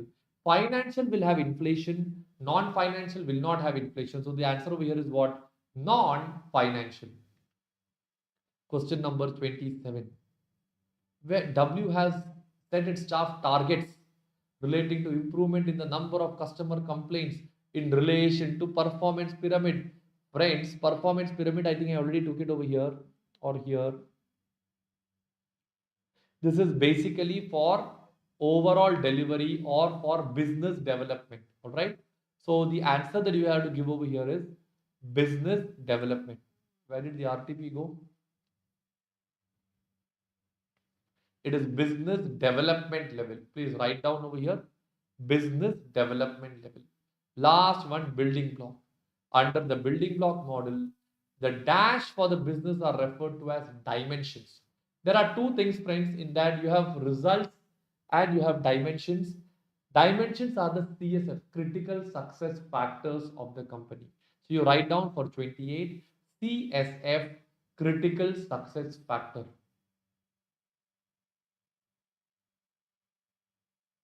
Critical success factor. Friends, we are done with this part and we are done with the entire RTP. The last question is a useless question. You will have to do it once again, friends. But the final three questions, what I have done, mark them as very, very important.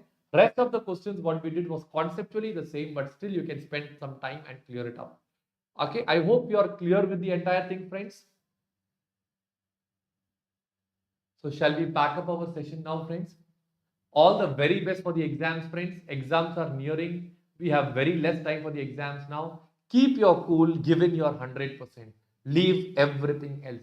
Sleep properly, exercise properly, remaining full time sit and study. But keep your mind absolutely cool. Do not panic. Work hard, give in your best, and you will definitely succeed. All the very best for a wonderful future, for wonderful exams that are going to come forward, and take care. Be in touch, friends. If you have any doubts at any point of time, you can always WhatsApp me on my number. I will be available to clear your doubts in maybe 1 day or 2 days time. All the very best, friends. Thank you so much. Take care. See you. Thank you, Ganesh. Thank you, Aishwarya.